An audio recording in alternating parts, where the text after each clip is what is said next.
Depuis 1995, année de sa création, le Centre régional a vu ses missions se développer et son expertise grandir. Aujourd'hui, il constitue, par le biais du ministre des Pouvoirs locaux, un véritable outil d'aide à la gestion des pouvoirs locaux en matière de prospective budgétaire. À l'occasion de ces 20 ans, et dans un contexte budgétaire particulièrement difficile pour nos communes, ne fût-ce que de penser aux problèmes de perception IPP et aux problèmes liés aux cotisations de pension, le Centre s'est lancé dans une démarche réflexive autour de 4 thématiques qu'il a considérées comme étant prioritaires. Cette démarche s'est concrétisée par 4 ateliers de réflexion auxquels participaient la DGE5, l'Union des villes et des communes, des directeurs généraux, des directeurs financiers, voire des mandataires locaux, des communes que le Centre suit dans le cadre de ses missions plan de gestion.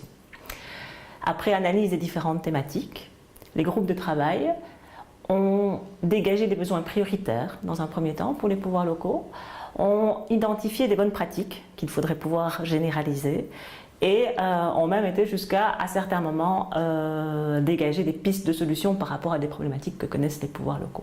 Alors, suite à tout ce travail, je souhaite vraiment remercier l'ensemble des collaborateurs du CRAC qui se sont investis dans cette réflexion et l'enthousiasme tant de la DGE5, de l'Union des villes, que des représentants des pouvoirs locaux, qui ont vraiment marqué un intérêt et apporté leur contribution et leur expertise à la réflexion. Je souhaite aussi remercier le ministre Paul Furlan et ses collaborateurs pour l'intérêt et le soutien dont il a fait état par rapport à notre démarche.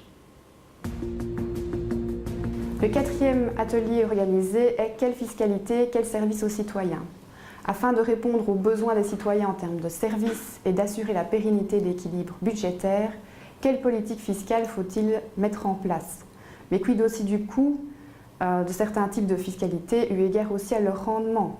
Cette réflexion doit être menée en toute clarté et transparence, avec une étude d'impact approfondie, préalable à toute décision pour aider à construire un système fiscal véritablement équitable.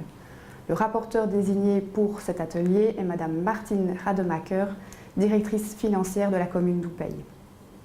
Lever des taxes pour une commune, ce n'est jamais une chose aisée parce qu'évidemment ça suscite toujours beaucoup de réactions au niveau de la population. Et donc lorsqu'on fait voter un règlement taxe au niveau du conseil communal, bien souvent on a comme seul objectif de faire rentrer de l'argent dans les caisses communales.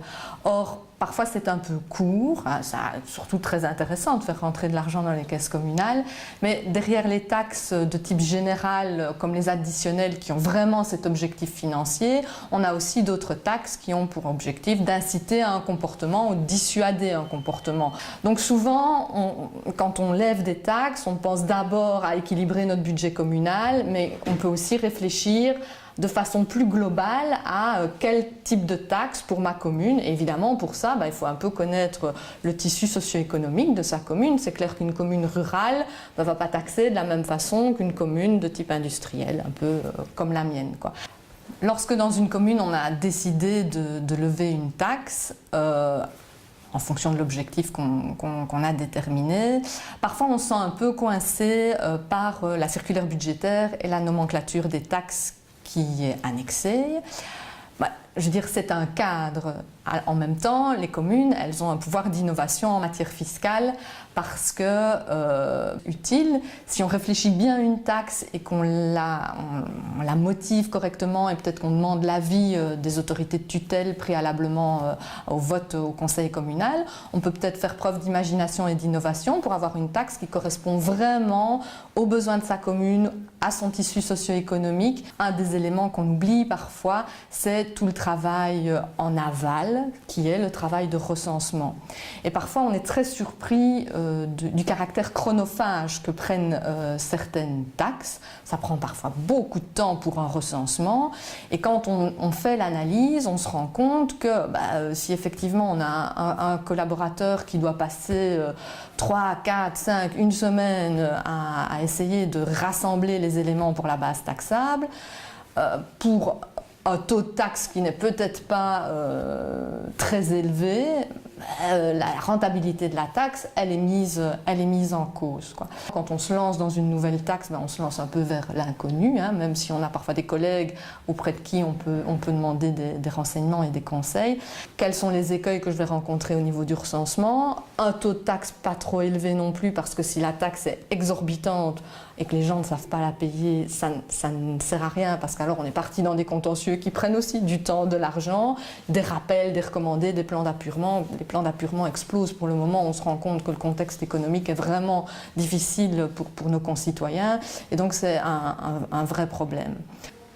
Par les impositions de la région wallonne est une taxe où quelque part on est obligé de se poser la question de la rentabilité de cette taxe-là.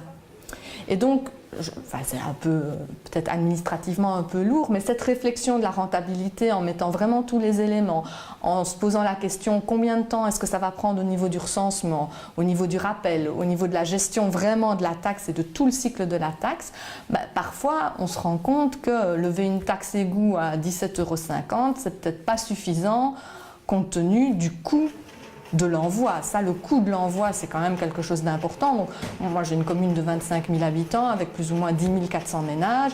Envoyer un avertissement extrait drôle à tous les habitants, rien que le timbre, ça coûte en moyenne 12 000 €, quoi.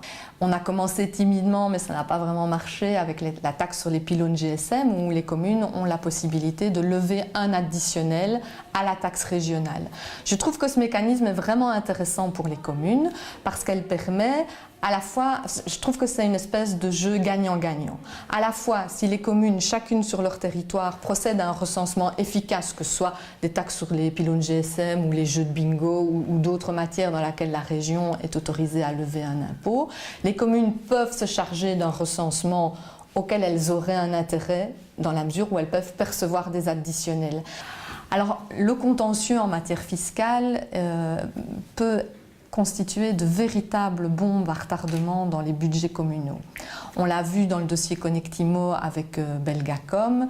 Donc, quelque chose qui serait vraiment utile pour les communes, c'est d'obtenir de façon officielle du ministère des Finances l'information selon laquelle des demandes de dégrèvement sont introduites pour des problèmes de précompte immobilier. Ça permet alors aux communes et aux collèges et au conseil communal de vraiment décider en connaissance de cause: est-ce que je fais une provision ou pas? Parce qu'une façon de désamorcer en quelque sorte des bombes à retardement, c'est de faire des provisions en matière de contentieux fiscal. Le seul souci, c'est que le taux légal d'intérêt moratoire sur ces sommes était de 7 %.